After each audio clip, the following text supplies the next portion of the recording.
I look at the failure as the middle point and look at the opportunities that then come off the failure. And because sometimes the actual failure can spark an idea in itself. You're doing more than being the CEO of MyCoach. Your transition from PT to basically, almost dominating the online fitness space, having an app with a global marketplace, having an amazing community that you've built up, being a brand ambassador for multiple well-known brands. Everyone wants to work at home, but then it's like you really get a gauge of how much you miss that social element of it, the amount of things that we miss in life due to fear, and how much growth is at the other side of doing something that is uncomfortable is unbelievable. It doesn't matter if we get things wrong, and we're looking at other things like the offline events, the online events. But even when I first started as a PT, I scaled away from the one-to-one. It's right, okay, I need to make this much money in order to fund the application. I don't want to go and get it done by a third party. Okay, so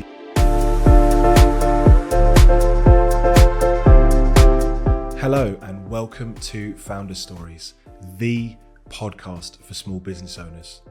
I'm your host, Simon Kalu, and I created this show not only to motivate and inspire, but to give you actionable strategies to take back into your business, shortcutting your route to success. Each week, I'll sit down with real and relatable business owners, uncovering how they've created a business that gives them freedom, creates impact, and makes money. So let's get started. Hey guys, welcome back to another episode of Founder Stories. I'm super excited today because I have the CEO and co-founder of MyCoach, Mr. Ben Haldon, also a very good friend of mine. Had the pleasure of going to his wedding this year. And we've had a trip as well to the Abu Dhabi Grand Prix, which was eventful. Maybe we'll touch on that. We first met when our mutual friend Dan introduced us. And we've been good friends ever since. I think we just clicked from the first time that we met. We share, I would say, very similar standards and values. So thank you for joining me. I'll let you introduce yourself. You're doing more than being the CEO of MyCoach. So I guess a good place to start would be what you're up to right now, and then we can reverse a bit and try and unpack for people that are listening. For this one, I'm not going to go right to the start because I think we could literally do so many episodes. If we started at the start of your journey when you were 16 right through to now, it's going to end up being a 10-hour podcast because there's genuinely so many that I know, because obviously we're friends, struggles, hurdles, lessons that people could get from your life. And I do want to dig into that. But for today, I want to focus on your transition from PT to basically, almost dominating the online fitness space, having an app with a global marketplace, having an amazing community that you've built up, being a brand ambassador for multiple well-known brands. I'm not sure if I'm allowed to mention them on here, so I'll let you do that. Partnering with Hyrox. Is it Hyrox? Hyrox. That's the one. That's the common thing. I don't know what everybody calls it. Hyrox. It must just be like a natural thing you want to do. Yeah. Hyrox. And so that shift from PT and just coaching people physically in a gym one-to-one to doing all these things you're doing now is just incredible. And one of the things that a lot of people want to do, but they've got no idea where to start. So let's park that for a minute. Just tell us what you're up to right now. What businesses do you run? How do you help people? And then we'll go from there. I felt like that was going to be part of, you're going to roll the red book out there, like on what's the show where they bring out the red book? Like, This Is Your Life. What's that show? Was that Michael Parkinson? Rest Parkinson. Yeah. He was unreal, If you want to listen to anyone, he's a king of podcasting. Yeah, he's the GOAT, mate. He is the GOAT.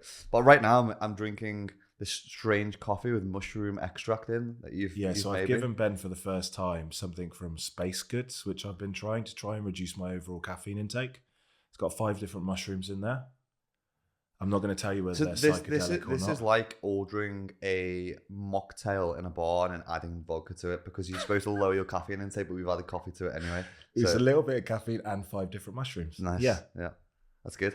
But apart from that, right now, I suppose a broad overarching view of what I'm doing is day to day, MyCoach.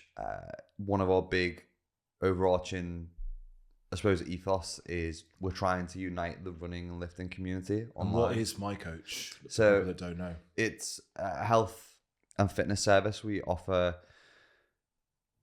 personal training online which is semi-independent. So it's a subscription-based app where people can sign up to get coaching within the health and wellness space. We label it as essentially a personal trainer in your pocket. Because it's not just one of the apps which is fine for some people, but it's not just one of the apps where you download essentially a PDF housed inside an app. I think that's coaching, right? That's very much the old school mentality, and there's nothing wrong with that as long as you tell people what you're selling. Yeah. I think there's anything wrong with selling something which is even more independent as long as the consumer is aware of what they're buying. Yeah. With our application, it's a little bit more in depth just because people are getting full 12-week programs with it. They're getting a macro and calorie program to run alongside it. We do a lot of stuff with our community. So we do a lot of offline events. We do lives twice a week with our online community. And then we do a kind of semi-independent check-in with them as well, once per week.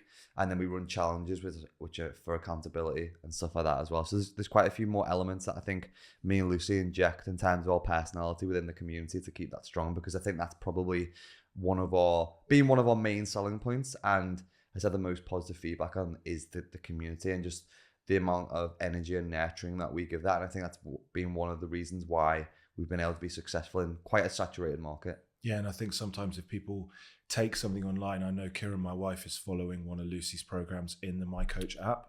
She loves it. And one of the big differences between a lower ticket maybe program where you're just downloading a PDF is ultimately you're still going to the gym and doing the program and you're on your own. Mm-hmm. So there's risk there because you have the potential of executing movements in a way that could damage you. You don't have anyone to talk to if you are dealing with an injury or lack of motivation or something like that, and there's no community aspect, whereas you've got an online community and in-person events. Mm-hmm.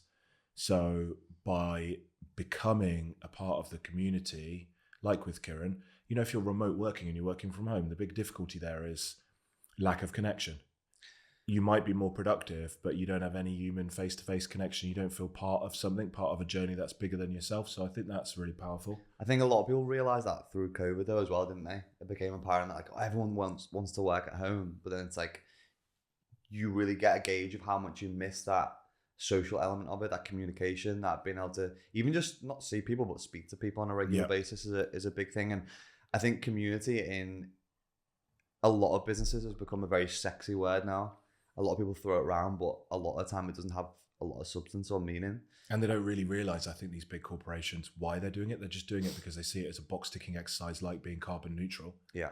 They don't really believe in saving the environment. It's just another form of marketing for them. Yeah. But really, a community is more than just a marketing exercise. It's to add more value to your customer. Yeah, I think what you see with brands now that struggle to get personality or have community, what they'll do a lot of time is use influencer marketing to plug other people's communities into theirs. But sometimes it can still feel a little bit lackluster just because you're plugging lots of different communities and other people that have almost been forced into a space, not sort of like a magnet been pulled into that space by. Yeah. And the way that I often refer to that is when you're building a community, and I still go back to this now, is I think I mentioned this in the presentation at Performex, was like a campfire, and what you use to start that fire, the wood that you put on to build it, is a big building block in what people will take away from your ethos of your community and your wider message. Because once you get that right, it's just a case of continuing to put logs on the fire. So each week we'll do the lives, we'll do check-ins, we'll do Q&As, we'll do form feedbacks, and that's essentially just me putting another log on the fire to keep that fire burning. But it's the community that have come around the campfire who understand the message and that are singing the songs and that show up every day. They're the ones that make sure that it's still heard and seen by other people. I don't have to do that as much anymore because they have already bought into the brand and the message, and they're the ones that now continue to sell to other people who are kind of on the fringes of the community. Yeah, so you have this group of raving, I think it's Kevin, someone wrote a story about raving fans. Just have either 100 or 1,000 raving fans, and once you've done that, you don't need to do any marketing, because if you are genuinely what Tony Robbins calls delivering massive value to your clients, they will talk to you. Like literally on every podcast I mention Tony Robbins because I'm a raving fan of Tony Robbins.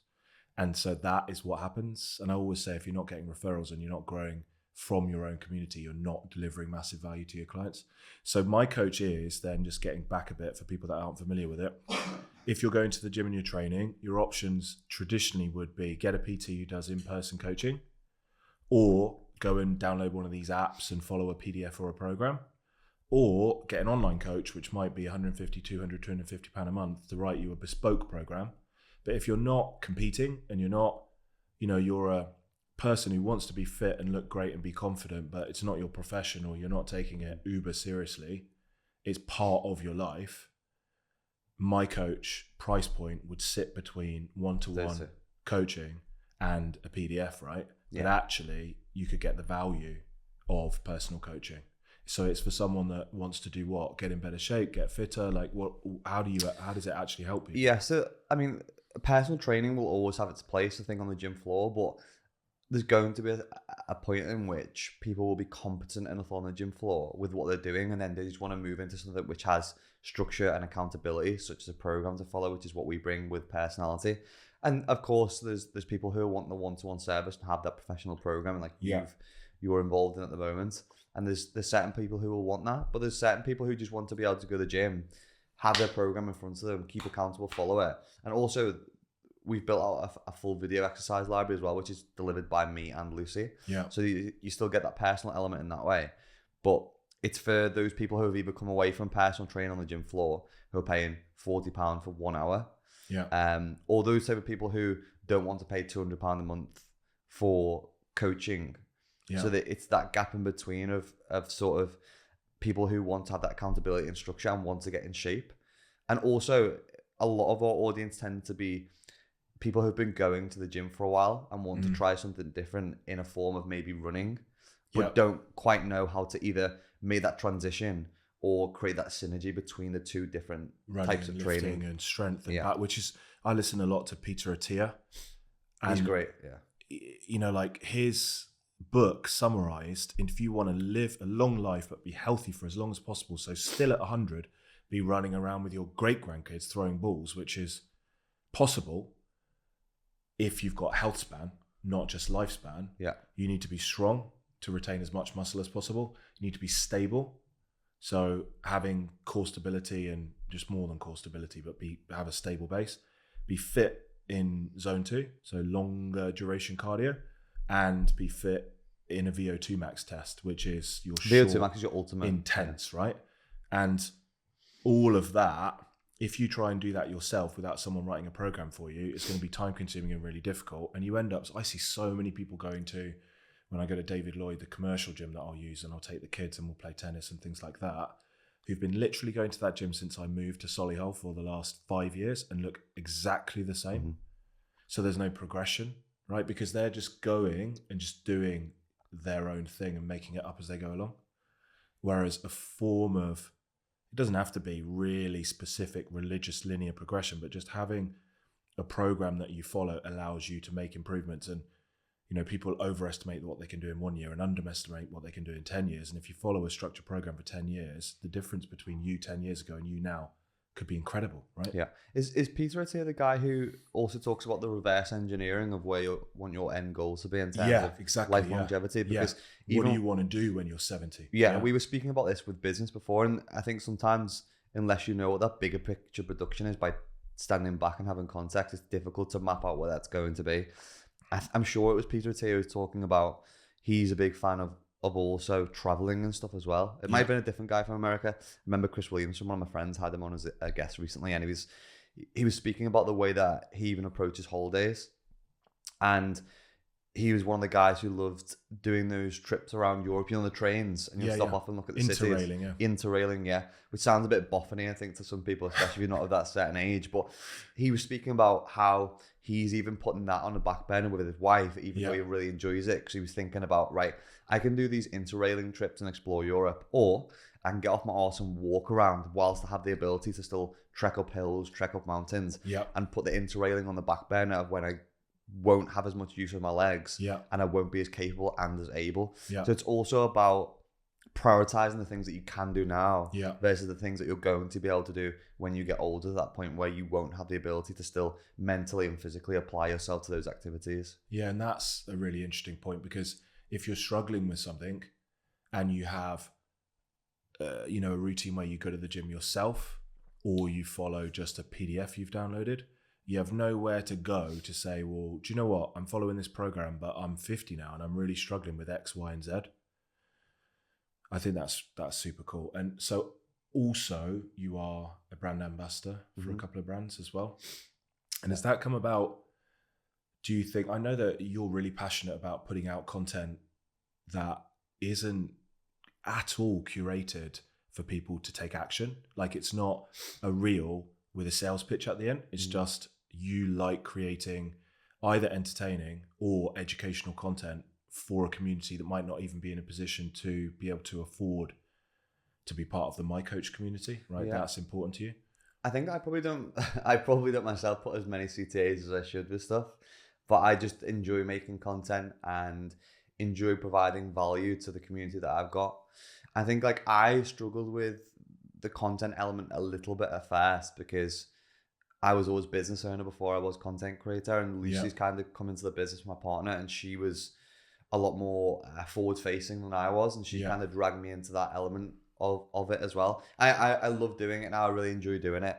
I think it's something that I'll always do, and I think just as part of my journey of always creating value for a consumer and building that community has then probably made brands like MyProtein, Gymshark, Fabletics aware of my presence. Yeah. I think because I've not sold out and done things which some influencers would do and tarnished my own personal brand. And jumped on trends, right? Your content is always, if you look back at your content 2 or 3 years ago, it's still you and your personality. Yeah.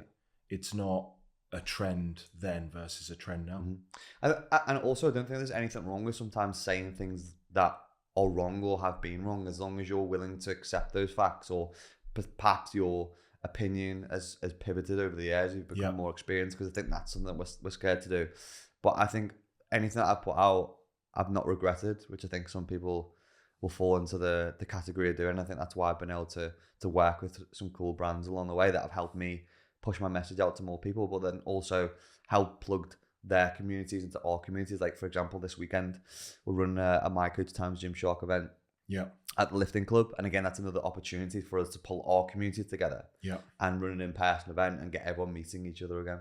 Which is incredible, because MyCoach is still a scaling up business. It's not a Gymshark, a global billion-dollar brand, but associating yourself with them, like GrowFactor does certain things with certain brands, it elevates you and allows you to access. And if your genuine thing, like I think it was last week, I was watching a training, sales and marketing training, something clicked in me. I've always been really good at sales and sales calls and marketing. And actually the training is all about find a price point and find a product that you genuinely believe in. And then you will be able to sell easily, because you actually genuinely believe if someone becomes a GrowFactor client or a MyCoach client, their life will be better. Yeah. You're not just trying to sell something to make money. So I think where you're connected with brands that also have that ethos, right? It's not all about money. The founder of Gymshark, Ben, what's his name? Francis. When he started the business, it was about making a difference in the fitness world and giving people something, a brand to associate with that didn't exist before.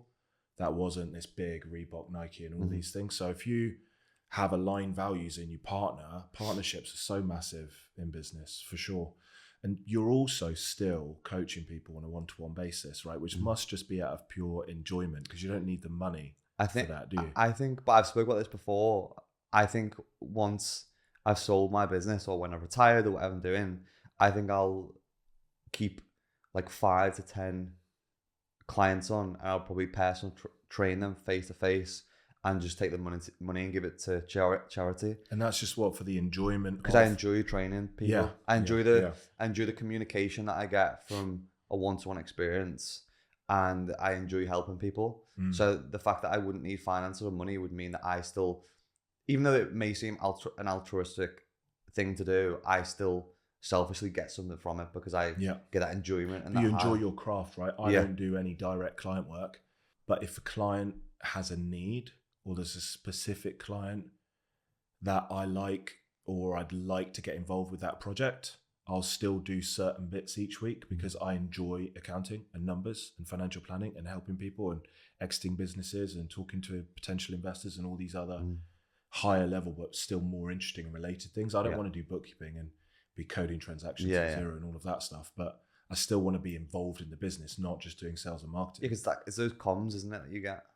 Yeah, like I did engineering at university, right? I went into business because I enjoyed business. Like, okay, how do you take an idea and turn it into something that makes money, is sustainable in the long term and gives clients value? Just rewinding then, like, I think it's pretty straightforward to become a PT. You go do your level 1, level 2, whatever it is. You go join a gym, you work in the gym, you walk around, you talk to people, you slowly pick up clients, or they give you clients if you're at a David Lloyd or somewhere else. How the hell do you transition from an in-person PT to running and owning an app, which is more than an app, but let's call it an app because you do download it in the App Store, right? An app and community which is global and has tens of thousands of members in the community. I think the difficult thing about becoming a personal trainer is that you're really under-equipped to run a business. Yeah. Because you're just equipped to meet a client, take them through a training session, say bye, and then move on to the next one. Yeah, there's no training in the PT around how do you attract a client, convert a client, deliver to a client, deal with your finances, legals, contracts, scaling. Yeah, exactly, because there's so many things that become a part of it. You've got to look after your accounts. You've got to be good at digital marketing. You've got to be good at email marketing. You've got to be good at running a management of the clients, a timetable for the clients, delivering the sessions. Understand your legals, contractual obligations. Haven't got a client that's happy. You've injured a client in a training session, wasn't your fault, but were you set up in the right way to cover yourself? Yeah, there's so much, right? I think when I was first going into this field, I've never planned to just do one-to-one personal training or just do work on a one-to-one basis. I think because I always had that bigger picture production going into it, and I always knew what my why was, which is to be able to help as many people as possible, not just the direct consumer on a gym floor.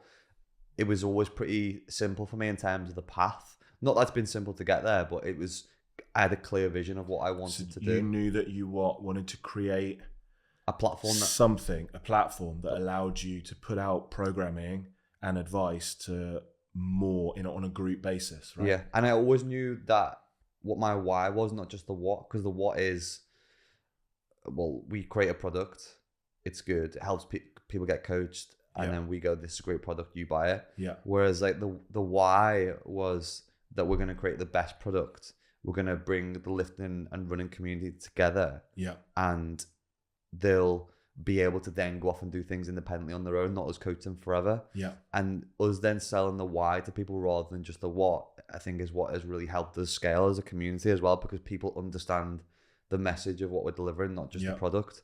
But even when I first started as a PT, I jumped on Facebook ads really quickly. Yeah. And the way that I scaled away from the one-to-one is, right, okay, I need to make this much money in order to fund the application. I don't want to go and get it done by a third party. Okay, so you've already had that idea, I want to do an app, right? Because that's the ultimate way to reach people. You've then decided, I can only make 10 grand a month or whatever it is in my time, PT. So then I need to go into online coaching, because then I can have 100, 150 clients paying me £200 a month, whatever it is. You've then worked out yourself by basically just sitting down and researching, I guess, problem solving. A lot of trial and error as well. Yeah, which people aren't willing to do a lot of the time now. They want the answers so quickly, but actually the answers are there. It's just a question of how many times you want to bang your head against the wall until you actually break the wall and find the answer. So you found the answer, you've got Facebook ads in order to scale up the online. And then rather than driving around in a supercar and spending all your money on flash designer clothes, you're putting that money back into the development of this app project. Yeah. So is this, because you and Lucy run the business now, right? Yes. Was this your idea that you then brought to her and then she got on board with? It was a funny story with Lucy. So Lucy's not only my business partner, but it's now my wife as well. So I first started the business, and it's funny you should bring like supercars and stuff, because the way in which I scaled was, I knew what I'd have to put into the app. So at first is working one-to-one gym floor. Time becomes an asset which I no longer have as much anymore. So I can't add more clients to go into the one-to-one online training space where I can build that out more. But even that's got a cap with it. There's only so much time I can sell with that. Yeah, and eventually there's also a cap I see a lot with online trainers, and they just get tired. Yeah, you get burnout, or Yeah. the other alternative to that is that you bring on more coaches and you sell the team. Yeah. Which is another fine way to work it, but it wasn't the avenue that I wanted to go down. I already knew what my mission was, so it was a case of building out my one-to-one service to build up as much cash flow as possible so that I could pay for the app and not have a third party come in and build the app where they own a percentage of it. Yeah. So during that period, I was so skinned that I had a BMW 1 Series. It was £300 a month, and I was only taking home £320 a month. So I would literally buy a multi-pack of Monster every day, and that would be my food. I wouldn't eat until I got home later when I got back to mum and dad's, and they would feed me. So that was like, I was just all in. And because I believed in what I was doing, you couldn't tell me I was wrong, because I just knew I could see where I wanted to be. Where does that work ethic come from? I know that like we're going to do this in another episode. I really would love to dig into like where that comes from, because I think that's so interesting. But you've gone and most people are happy with PT and they're happy with online. And there's very few that think about an app. And when they do think about an app, they're risk averse enough to go with one of these big app providers who then end up basically owning your business. What makes you think, I'm not going to do that? I'm going to take all the headache, the cost, the risk of developing it myself, so I own all the intellectual property, and going down that route anyway, which is just ultimately more hard work until you get to the point of it running smoothly. Yeah, I don't know where it resides from within me. I don't know whether because I was always one of those kids through sport. I was always captain of the football team, games captain, sports captain. I was always used to taking on a lot of responsibility and a lot of backlash that would come from things. So I don't know whether that independence and moving into business had made me more willing to take on the responsibility in the short term for, I suppose, the applaud in the long term. But your dad is a successful person, right? Did he impart, this is more for me as an interest on like, how do I put this into my kids? Did he instill in you, like, if you're going to do something, there's no point in doing it unless you go all in and work really hard and think big and those kind of things? I think I've probably seen it more as a lot of people... Or it could be your mum, right? I don't know. Well, I think a lot of people look at role models, right? And we all have role models. But there's a thing called, like, I think it's negative or reverse role models as well. And you if you look around you in your community, you'll see people who you don't want to be like. Yeah. You'll see people who drink a lot and have a poor relationship with drink. You'll see and look around you at people who have poor relationships with parents or family members. You look around you and see people who are in jobs that they don't want to be in, but they still stay there. Yeah. I think there's a lot that we can take from looking at negative role models and go, okay, that's the people that I don't want to be like. I don't mean this in a bad way at all, but my dad worked for people all his life and worked on a job to provide for his family and put himself last all the time. And I think I looked around and didn't want to be in that position.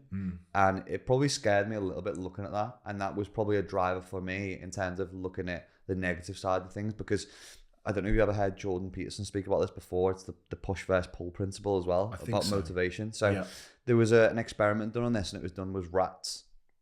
And what they did was they put rats in a cage, and they wanted to measure a motive for a rat of punishment versus reward.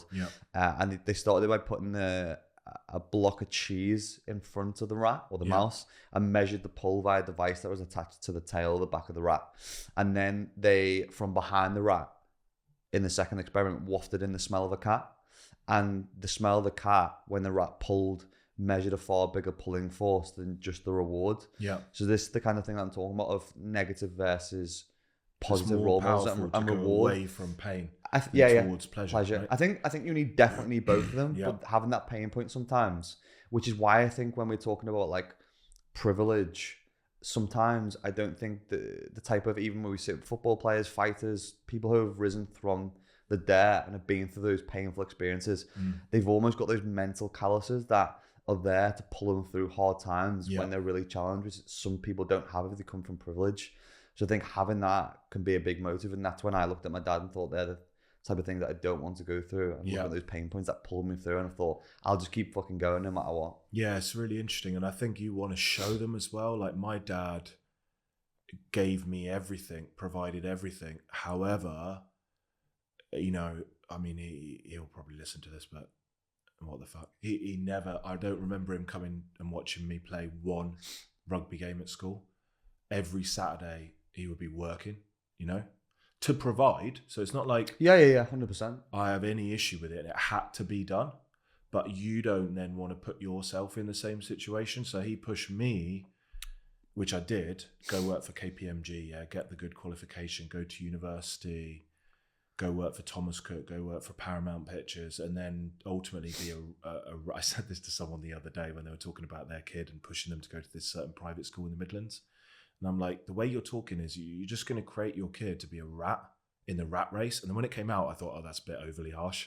So I dulled it down a bit. But the point is, he then made me a rat in the rat race, and I didn't want to be like that. Yeah. I wanted, like you said, because I saw him working so hard and not having very much money. I think he probably only earned about 25, 30 grand, somehow managed to send me to private school. We never went on any holidays, never did anything. But anything I wanted, I got. He somehow found a way. But I think subconsciously you pick up then you don't want to be like that. So you go away from that and say, well, I want the freedom of earning money, helping people, but also if I have a week and I want to, like my kids are at football camp this week and I want to work from 10 till 2 so I can go and watch them play, I can do that. Yeah, freedom. Yeah, freedom is so important, right? A business should make money, allow you, if you imagine it like a triangle, right? This was in my PerformX presentation. Actually, PerformX is we spoke about PerformX. It's a fitness event. It should make money, yes, but it should also at the same time, as it builds, increase your level of freedom, not decrease it, and allow you to have an impact and leave a legacy. Mm-hmm. And if it does those three things and those increase over time, then that's a good business. If you're sacrificing one side of the triangle to build another, you'll end up being unhappy, unfulfilled, or giving up. I think that's difficult for people to see or move away from, because at first you have to just throw sacrifice freedom to create money. But people never get that balance back. Yeah.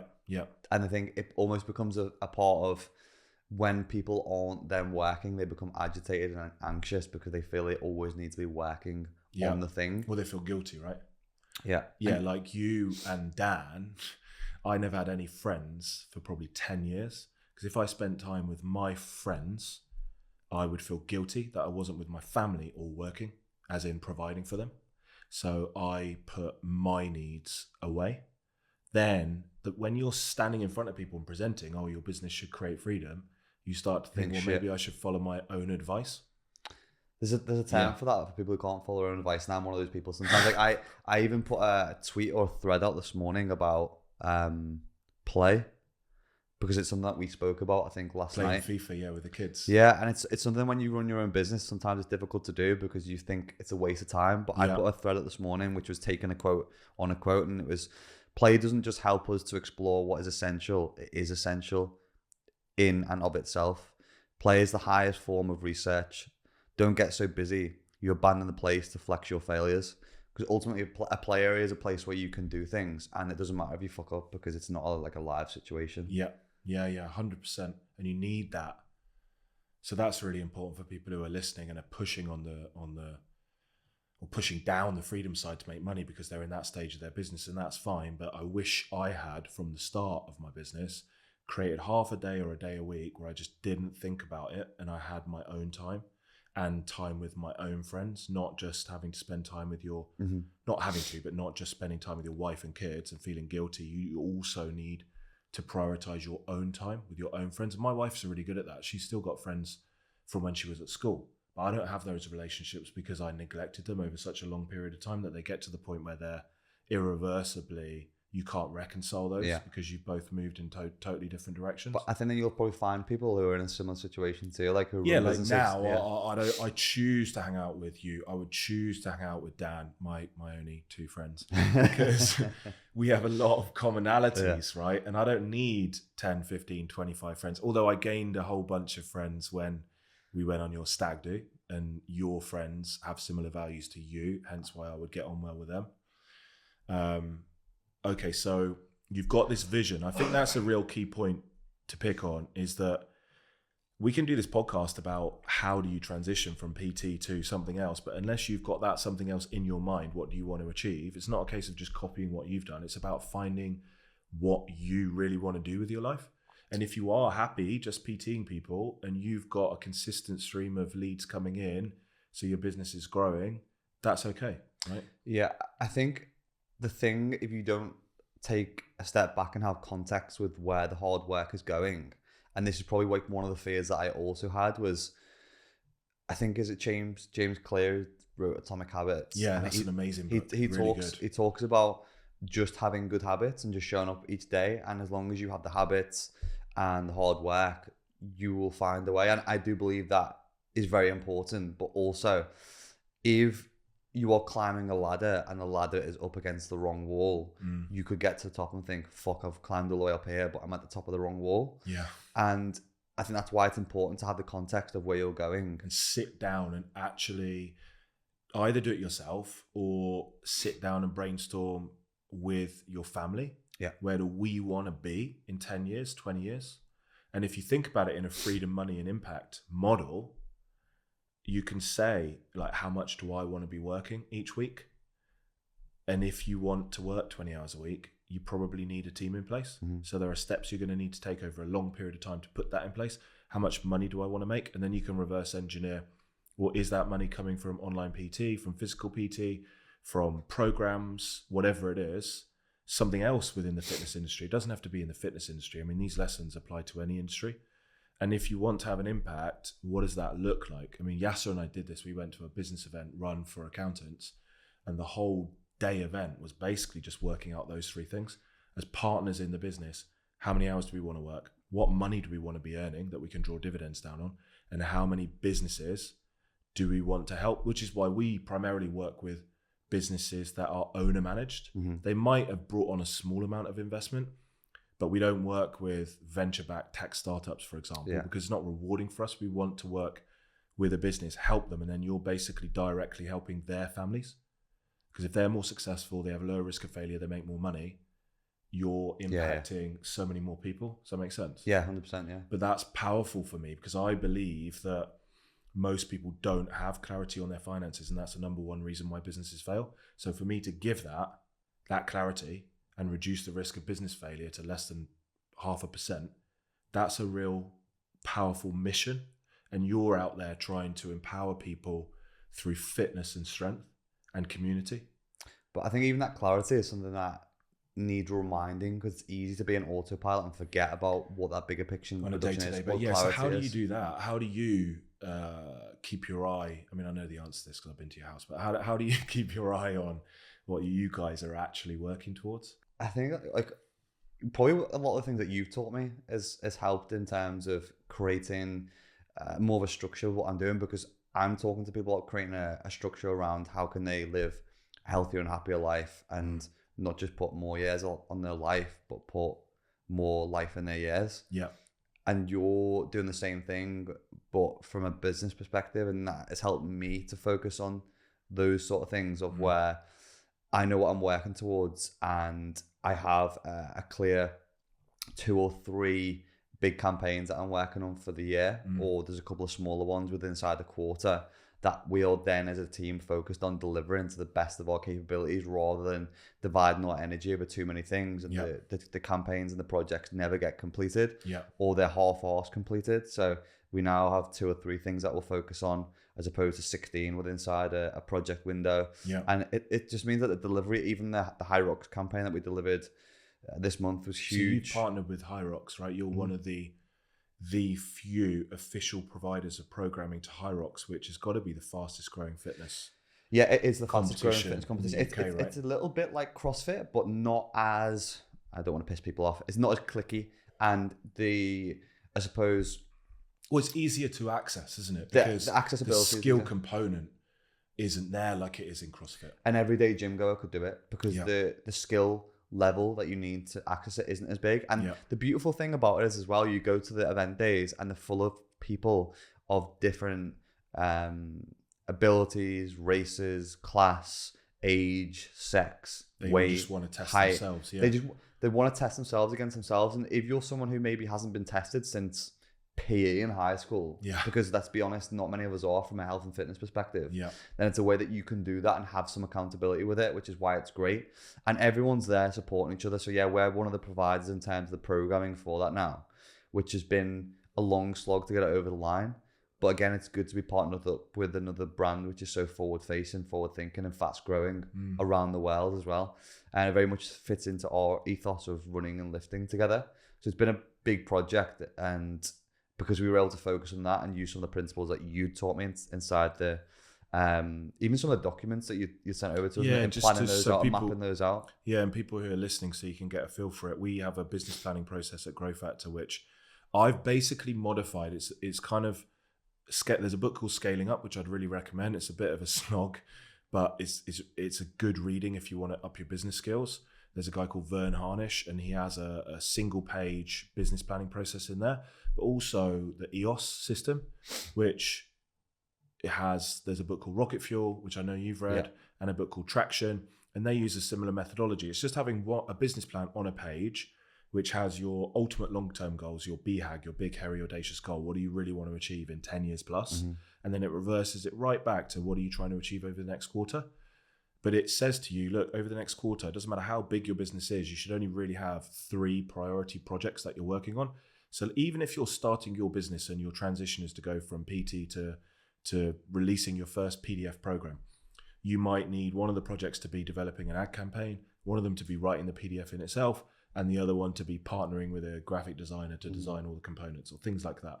So you break it down into the 3 most important. And if you look at it over the year, you're actually getting 12 key projects done versus spinning 10 or 15 plates like you may have been done before. None of these projects are actually getting completed. And it gives you the clarity. So what I do to keep an eye on my vision is just print that page and put it in my office. So every time I walk in there, I'm reminded with what we're trying to achieve over the short and long term. I need to have that in multiple places. So we have it on a big whiteboard. I have it on my iMac, which is big, on the background screen, and I have that document that you actually sent me, the orange one with the white pages on. That is the project that is saved on a key tab on my MacBook as well. So I'm someone who needs it in a couple of different spaces. So that's definitely really helped, especially since when you start taking on more responsibility and taking more risk, it's something that definitely helps.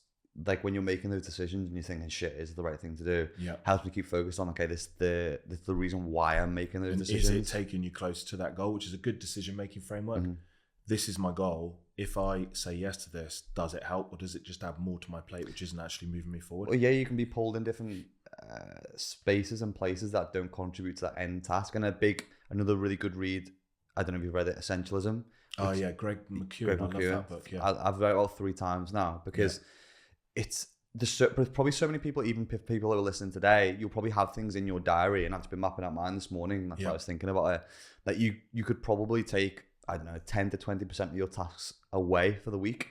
And even if you did it for a week and then look at the impact of not doing those 10 to 20% of the tasks, it probably wouldn't have an impact on your life or business. In fact, it probably have a better impact on your life because you spend more time doing the things that actually move the needle.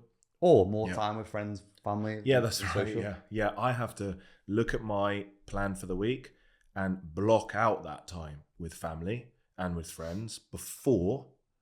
So you have to just know yourself, right? If you know that you would prioritize work over family and friends, you block the friends first, you block the family time after, then you block the key stuff for work, and then you have a rough plan for the week. Yeah. So there's a planner called like the Unscheduled Planner. It was another book that I read about procrastination, because I'm one of those people that if I get time, or used to be one of those people, when I get time back, I'll fill it with more work. So I have to I have to reverse engineer and put the family and friend time in, or the reward first before the work, because if I get time back, I'll fill it with more work. And that's really cool as well, because if you do those 3 projects, it's a 10-week sprint, supposed to be, with a 1-week review and a 1-week deload. Just like programming for lifting or running or whatever, right? In the 1 week, so you do 10 weeks on these 3 projects, let's just say whatever they are. 1 week you review the project. The project should be complete, but you review, does it need to roll forward? How well did it go? What impact did it have? And then you pick 3 more projects for the next quarter. And the last week, you're not allowed to work on projects. So that instantly frees up time in your week. Ideally, you take that total week off work. If you can't afford to go, like we will go abroad once a quarter. If you can't afford to go away, you go to an Airbnb in the UK or wherever you live, wherever you're listening from. It doesn't have to be money. It's just take some time to deload your brain from your day to day. That's basic human psychology as well as positive reinforcement. You're rewarding good behaviors for a project that you completed. Yeah, it could be like, oh, I really want this Louis Vuitton belt bag. And you write that because there's a space in this 1-page plan for writing your reward. Mm-hmm. And I really wanted this Prada belt bag, but I said, I'm not going to get this because Ben put me onto this guy on Instagram that dresses really nicely, and he's got this Prada belt bag in every one of his shots.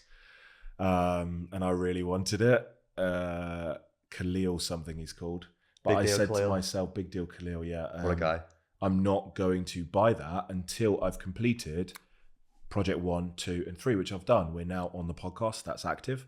My other project was daily content across 7 platforms, including email. That's been done for the last 3 months.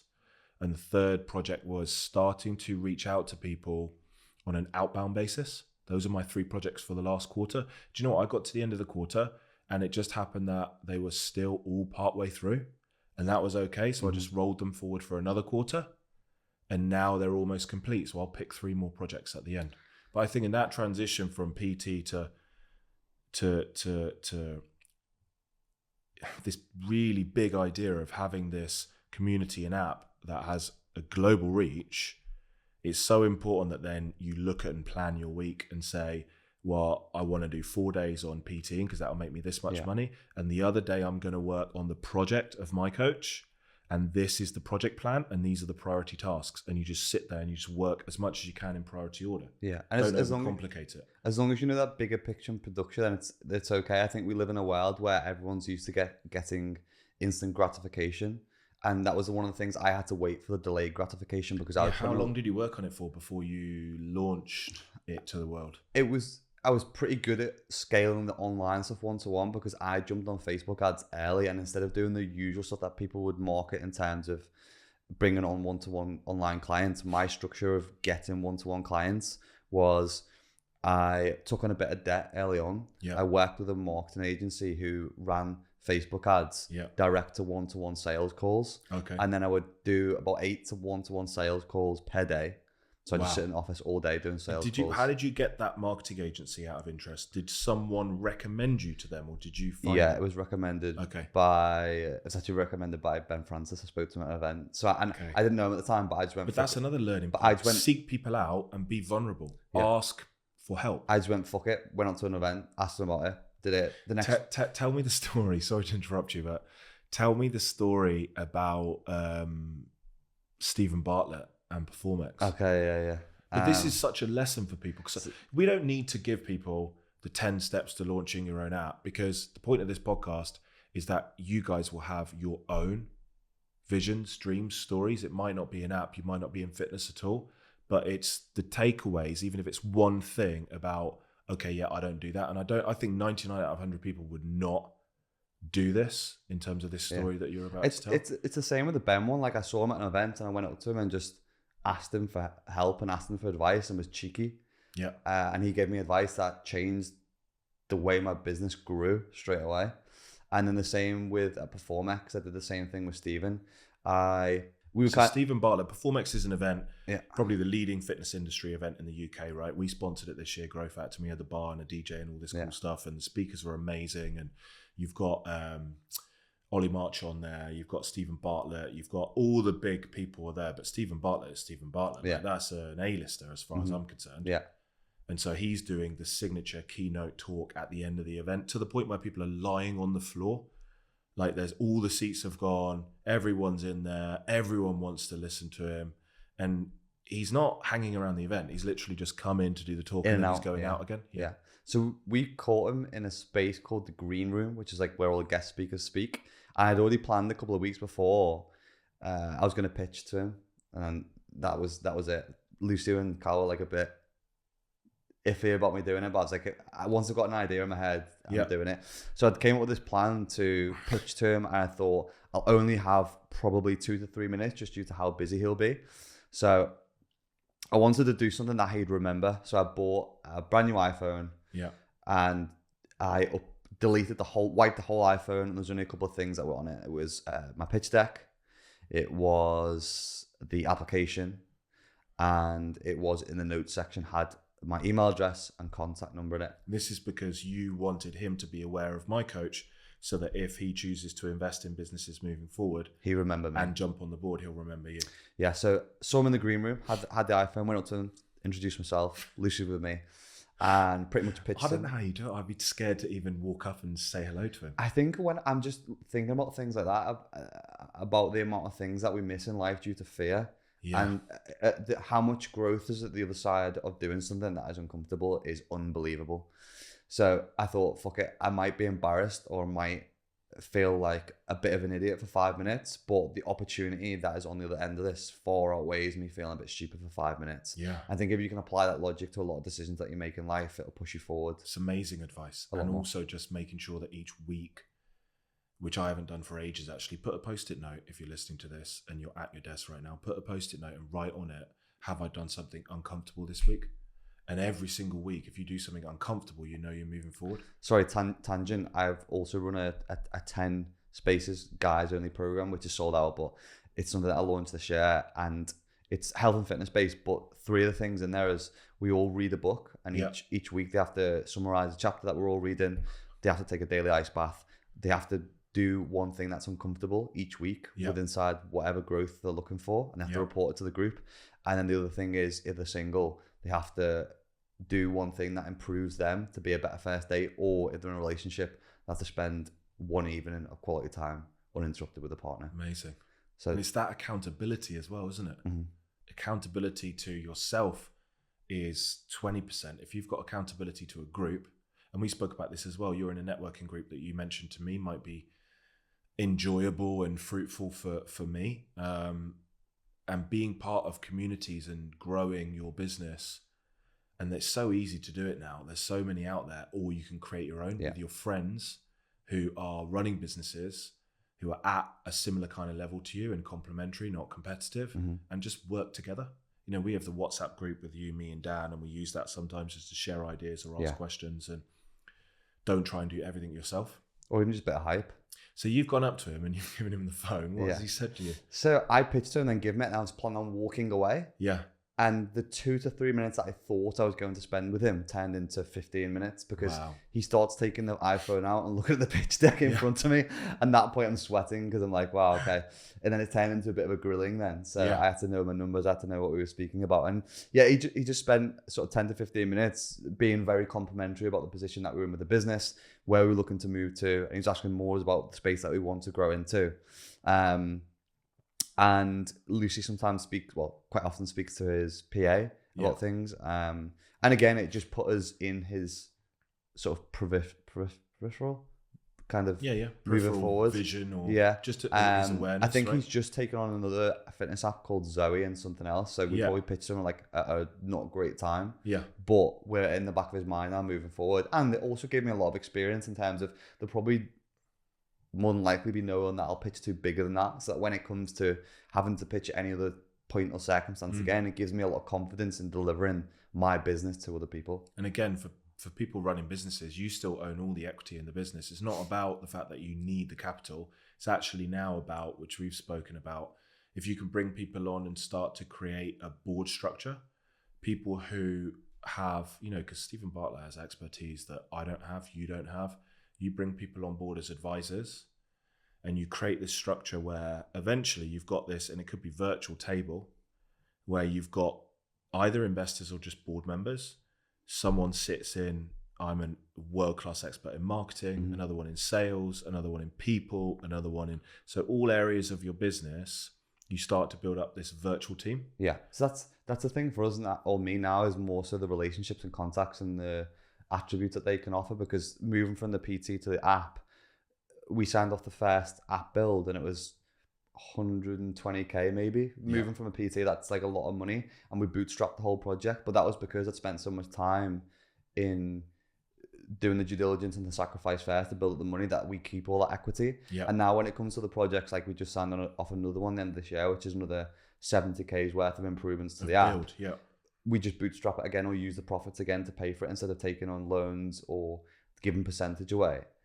So that when we're looking at then investors or boards, it's more so about what they can offer. If you really wanted to take MyCoach and really pump cash in and go global with the approach and the ads and everything else, then ultimately you're going to need some cash up front to get that whole thing moving, because there's a cycle of when people see your ad 17 times before they actually sign up. And so you'll need some upfront cash. And sometimes, it's possible to scale a business significantly through what we call retained earnings, which is the cash that you're generating. But a lot of the time, if you see an opportunity in business, and people ask me about this all the time, like, when is a good time to take on a loan? When should you take on a loan versus taking on investment? My advice is run as bootstrapped for as long as possible. Then you're looking at either debt finance, which used to be the approach I would recommend. Now it's really very expensive. So if you can bring on an investor that also brings something to the table, like Steven, as in expertise, you're having to give away some of the business. But with his contacts and connections, like anyone who watches Dragon's Den understands this, right? Contacts, connections, capital, but also he's going to make you accountable to making that capital go as far as possible, open up different doors for you. And if you've got 100K just come in and you can spend that whole 100K now on an ad campaign, instead of going, I'm going to spend 5K this month, then 10K, then 15, then 20, you've smashed it straight in and just hit the ground running, right? It just accelerates growth.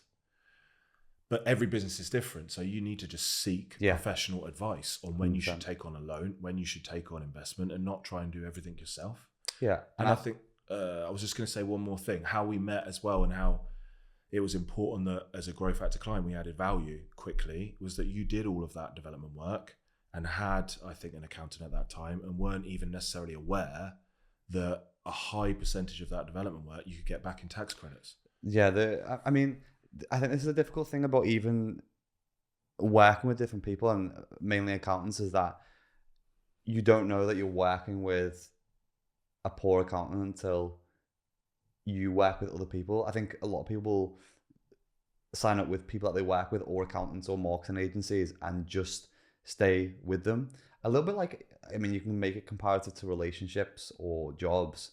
The region beta paradox, where something's really difficult or shitty, but you just stay in a shitty situation because you've always been in it. Because you think it's more difficult to move, or typically, I think with accountants as well, especially if they're qualified, they talk to you in a technical language. They come across as, look, I'm a lot more clever than you. Cleverer, more clever. I don't know what's the correct English there, but they come across in a way that you feel fearful to question them. Yeah. And you just trust what they're saying. But one of the things that we just had Business Mastery last week, which is an event.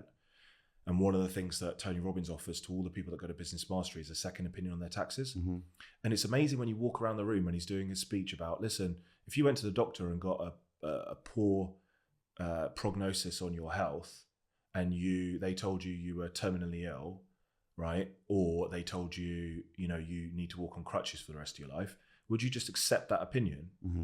That negative opinion, or would you go and seek a second opinion? Yeah. Everyone puts their hand up. Yeah, I'd seek a second opinion. And he's like, well, when your accountant sends you this tax bill and it's 25 grand, do you get a second opinion? Or do you even ask them, how many stages of review has this been through? You just accept it, right? Everyone puts up their hand. And then now he asks, do you think it's a good idea if you potentially got a second opinion? And they're all looking at him like, for whatever reason, with finances and like you said, with other things, people just don't even think about that. They just put all their trust, which is fine, in their accountant. But if that trust is built up and earned, then fair enough. But if it's not, it's built up and earned. But I think that, okay. So but you could take the accounts that we prep for you as a GrowFactor client and go and get a second opinion, and I'd be okay with that, because I know that it goes through 2 or 3 stages of review before we file. So it's very unlikely that we've missed something. But that's what I mean, though, because the way our relationship's built up, that I'm at a point where I have a massive level of trust, because the way the relationship's been built, that I wouldn't even waste my time doing that. Yeah. And I think that's the difference. And that's the difference with any coach or person that you work with, is the relationship that you work on is just so important as well. Yeah, for sure. But it's nice for us, to be able to show tangible return on investment for a client making a switch. So you come in, you don't know that you can get a research and development tax relief claim, for example. We've made so much money back just from the R&D. Yeah, and you get tens of thousands of pounds back within a few weeks just because you get a second opinion, right? Makes a big difference to the business. Just really quickly, what has been your experience now we've worked together? You don't work directly with me, you work with my team, but what's been your experience and how has that made a difference in your business of being a GrowFactor client versus before? I think a big thing is communication. We'd speak to our accountant once a year, twice a year. Everything else was done via email, whereas now there's a face and a voice to an accountant. There is help and support, and that's part of the thing in terms of building a relationship and trust. That means that I wouldn't go away and check other places because I understand what is happening now. The communication isn't just communication, it's communication that now just doesn't go over my head. I now understand, okay, this is the A to B, this is where it's come from, this is the process, this is why. Not just there's a tax bill. Yeah, it's a relationship and a partnership, right? And then obviously the other things that we do, what we've been talking about is the bigger production. So having those assets, those documents, those things what I can use for planning. And don't get me wrong, there needs to be a certain level of work that comes from me because like with anything in life, you can hand people a plan or the project or the thing to do. And 99% of people won't do it. It's the 1% that do everything and the people who win. Yeah. And I'll take that and then use it to then help me grow and move forward because it creates me a structure to funnel my hard work into. Yeah. Which has worked well for me as well. So it's been valuable on a strategic planning perspective, giving you a framework, I guess, to plan the strategy for the growth of the business and your own accountability to spinning less plates and actually ultimately getting more done. Yeah. The tax has been saved, which is just a question of actually using a qualified tax person to do a second opinion.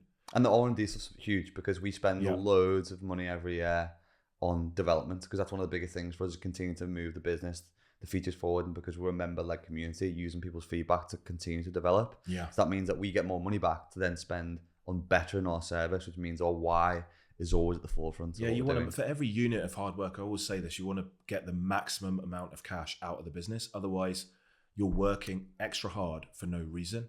And I think when you came as well, you weren't in zero. You weren't on online accounting. You couldn't. Now your bookkeeping's done every week, so that you can run off profit and loss reports or cash reports or performance reports whenever you want. Whereas before, it just wasn't being done, right? Because you were only speaking to your accountant once a year, it just was piling up and piling up and piling up. So if you had an investor come, I mean, you didn't have this scenario, but if you had an investor come and say, I'd like to see your management accounts for the last 3 months, that would be probably a month-long exercise to get all the bookkeeping done. Whereas now you can just click a button. Yeah. So you would recommend GrowFactor as a 100% business. Yeah. There you go. You can give me the commission tip later. I'll sort you out. So I want to start wrapping up, right? But I definitely, this focus has been on the transition.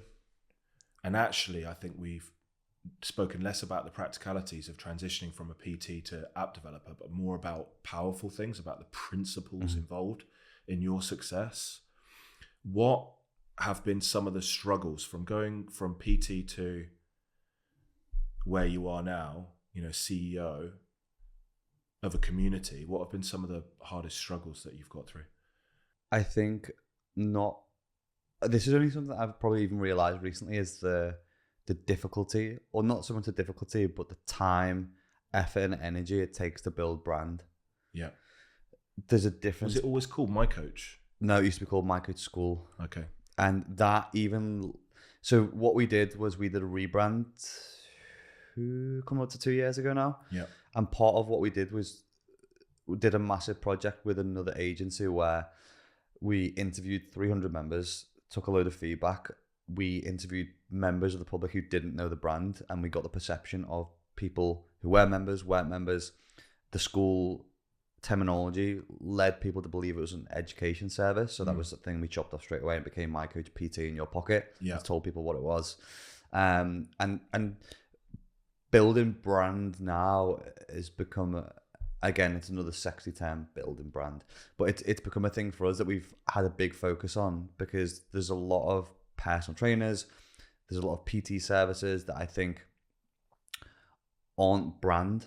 They're just service, and we want to continue to know what people are buying into as a brand and what we're delivering. So that was a big overhaul that we did 2 years ago. I think it's been a difficult thing for me to understand because building brand is a very difficult metric to measure. And when something's difficult to measure, difficult to pour time, energy and money into. Yeah, you don't know if you're spending that time, energy and money wisely. Right thing. but it's something that I've now see, and this is where it's changed the way that my thought process is. I now don't see it as like this thing is going to move the needle really far into where we need to be. Yeah. I don't think there's some projects and some campaigns that are like catching lightning in a bottle that some brands will get a hold of, and they will boom, and they blow brands up. But the chances of those happening are really short to slim. Yeah. So my focus is like just working on projects to do with brand that move the needle further and further forward, and step by build step. your foundation to separate you from all these individual PTs or startups or these little businesses that don't take the time to do things properly. I think because I now don't view it as finite. Like I always used to think, oh, we need to get this end goal, we need to reach this, we need to get that. Now I see it as an infinite game that I can just keep fucking up in, keep getting it wrong, and I can't ever lose because I won't ever stop. That's so important. And if you get to the point where you can recognize patient progress and failure is learning, you just keep and enjoy the process. That's massive. Something I struggle with for sure. Yeah, I still struggle with it. Yeah. But now that I have that bigger picture production, it makes it easier for me to struggle with. Yeah. Because it doesn't matter if I get things wrong. We're looking at other things like the offline events, the online events. How many different little bits and pieces of the jigsaw plug into this thing of building brand that help us move the needle forward further, so that people understand the brand, more people see the brand, more people trust the brand, and people understand the why of what we're doing, which again, I think as a personal trainer is difficult, but I think for any business it's difficult to quantify that, which makes is it like everyone focuses on like bottom end funnel stuff, like where the measurable metrics and tangible things are, the conversion, right? Which we all want to look at as business owners, but for me now the brand is just so important to what I want to build further forward into the future. And if you're looking at following role models of brands, big brands that have been successful across decades, they were really, like, look at Nike and read the Shoe Dog book. They're all focused about brand, community, reputation, and people associating everything that you do, from the sound of the name to the logo to the slogan to the coloring to the font, everything with, oh, that's Nike. And then you put, it's that film, is it Air Jordan? Yeah. So not comparing what we did to that, but we released this Hyrox program. I've not done a Hyrox, so I'm not going to build a program and sell it to people because I've never done Hyrox. Yeah. So we brought on 2 new coaches, one who's a men's pro, who's been there, done it, got the times, another female who's been up to a world level and is delivering a program online. The reason for that is, just like Nike took on Michael Jordan to fill the shoes and promote the shoes, which came with trust. People then trusted the brand because he'd been there, walked in the shoes, done the thing. We brought on 2 coaches that had been there, walked it, and done it to sell the program, rather than us trying to sell the program, which didn't really have any authority and trust. Yeah. So it's now working with individuals who can become a part of the brand, who we need to be careful in selecting, so that the message is transpired in the same way, but they also plug their communities into ours, and it has synergy. To pull this together, I think one of the biggest things, hopefully, if you answer the question in the way that I think you're going to do, is a lot of people, I think, make the mistake of going forward, doing the 9 to 5, working in the business, and they are never having these big picture. Like, you've come up with that idea about the phone with Steven Bartlett. You've come up with that idea about partnering with someone for Hyrox. Do you plan out thinking time in your week where you just sit there and think, or do you do that in team meetings and you're brainstorming together? And where do you capture those ideas? Like, how, because you've probably got 50 plus ideas written down somewhere that will take your business forward, that are all around your key pillars, like brand, community, delivering a better service, all these things. What's your process for actually idea generation and capture?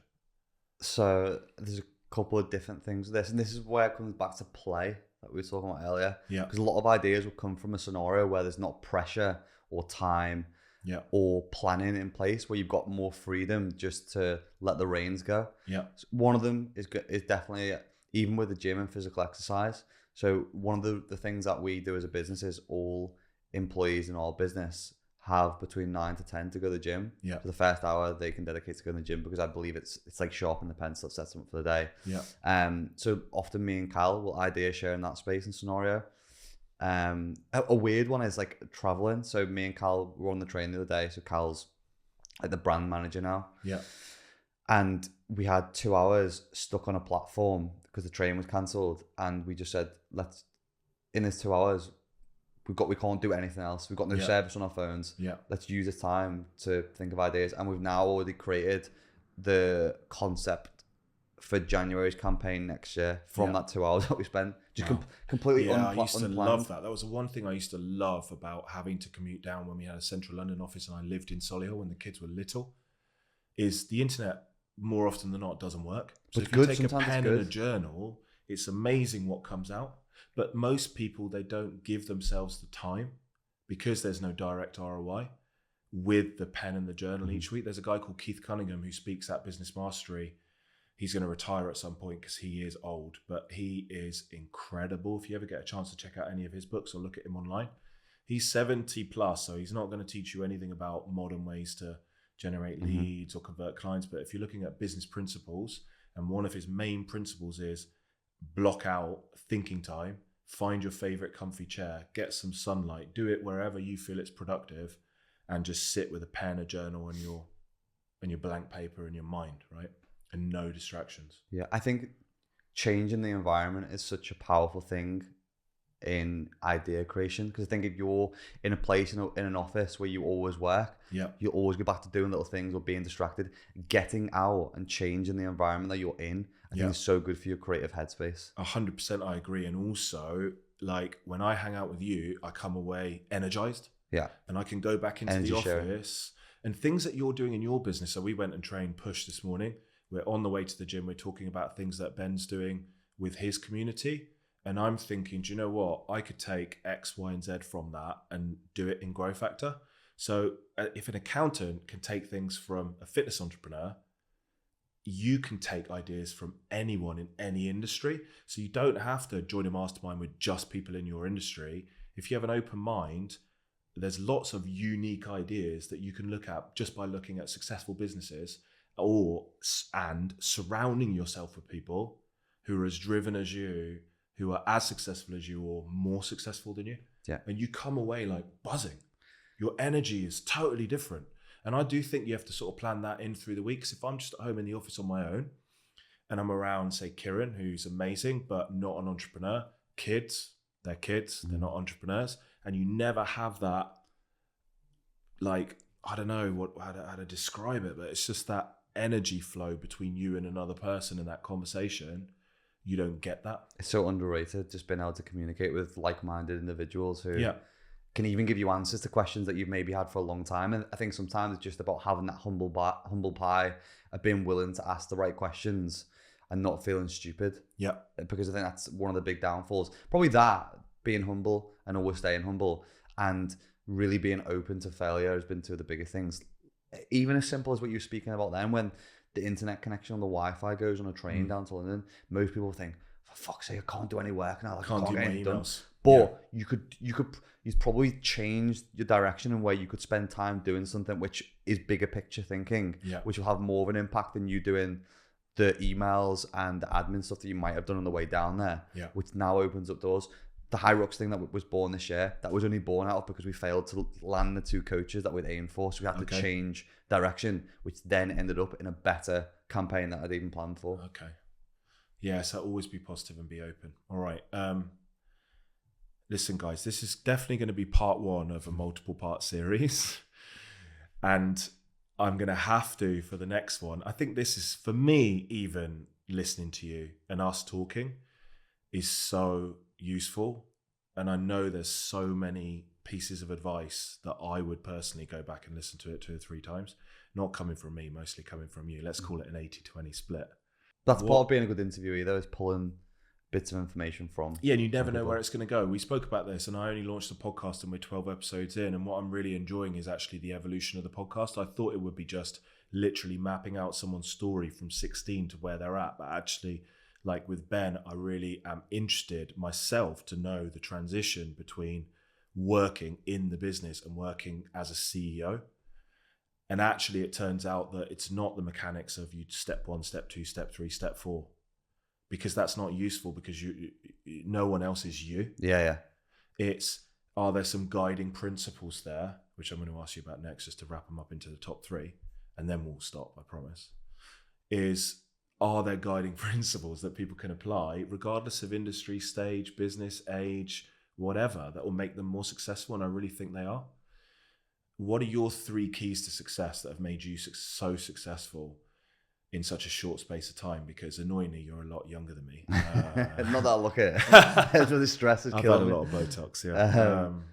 What are your 3 keys to success that people can take away if they were going to apply them as principles? To anything. Yeah. I think this is one that's spouted about a lot, but isn't always taken on board, which is to delegate early. Yeah. Even this morning, I said to you, I was on the Stairmaster. Yeah. I got my task delegated for the day with catching up with my team as well. Yeah. And even if you're in a business where you don't have the resources to be able to employ a team, working with agencies, working with people who are freelance to delegate tasks. Like global offshore people. Yeah. Utilize, so you have more time to do the things that are important to you and the things that you're good at as well, because you can step outside your skill set and just be terrible at doing the things. And I know you're really good as well at delegating, but then using a system like Asana, for example, to keep on top of the things that you've delegated, not just giving it to someone so that you can forget about it. So that's important too. I think number 2 would be and I know this is super simple again, but the failure thing. Yeah. I always look at we have loads of failures each week, but I'll sit down with the failure that's just happened.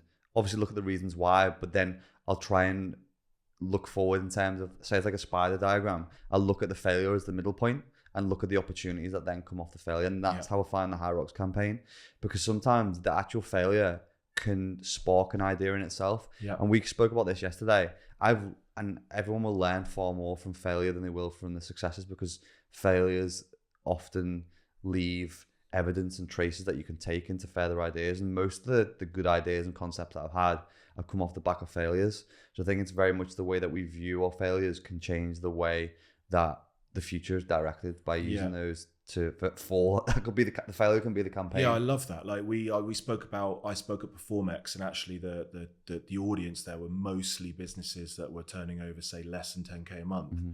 And we don't typically work with those businesses. And so there was a failure in that we had nothing to offer people who wanted help. And also when we're pitching our services to businesses that don't have enough cash flow to afford them, we're getting no's because there's not physically a way that they can pay for it. Mm-hmm. And that made me sit down and say, because my goals are to impact more people and help, I want to develop something that I can deliver that adds massive value, but is at a cost point that allows me to deliver it and make some profit, so that then those businesses can grow into other services. Yeah. And that's off a failure, ultimately, rather than just being closed off and saying, why am I getting everyone saying no to my proposals? You know, why am I even speaking at this event if the audience don't have businesses that are big enough to work with me? If you're genuinely trying to help people. Okay. Number 3. Last one would be, I've been thinking about this, but I'm trying to think about how to communicate it. I think if you're saying second one, failure as well, it's also not being fearful and putting yourself out there was one of your really, really important points. I suppose the one that we spoke about all the way through this podcast is knowing that bigger picture production. And what I mean by that is it doesn't always be needing to lead to something which is huge.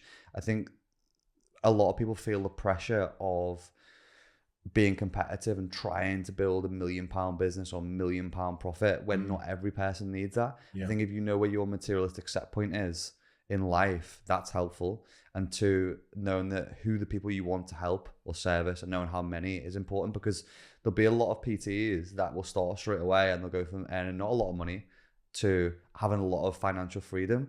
And that for them is good enough and that is fine and they'll live a good life from it.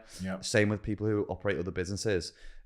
Taking the next step and wanting to go from like 100 grand's worth of profit to £1 million worth of profit, there's a calculation that has to be done there of sacrifice, risk, reward, and stress. And what does it actually look like, and are you willing to go through it? Because like for me now, getting to a point where like I feel I've pretty much met a lot of my materialistic set points of what I want to achieve. The bigger picture now is adding value to people's lives and genuinely wanting to impact people's lives. It's not like, oh, I need this much more money to grow or scale this, or buy this, or buy the faster car, or buy the bigger house. So a lot of people scale for the sake of scaling, I feel. And if you don't have that bigger picture production of like where it's scaling to, you can just be scaling for no reason and adding some more stress for your plate for no apparent reason. I think a lot of people end up in that position where they're sacrificing more and more for less and less. I mean, I always retell this story, but I tell it really badly.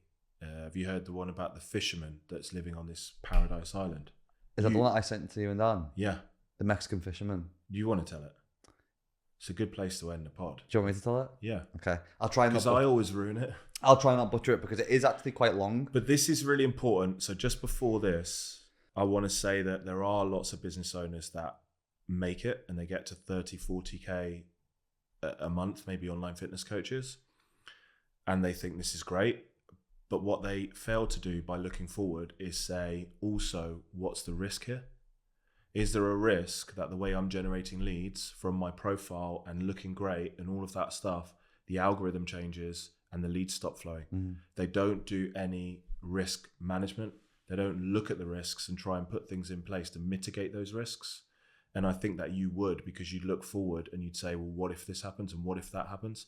So if you are successful and you are happy with 30K a month as an online coach, you still have to say, what does it look like in 10 years? Do I want to be doing this? And what could happen within that period to fail this business? And how do I put something in place to mitigate that risk?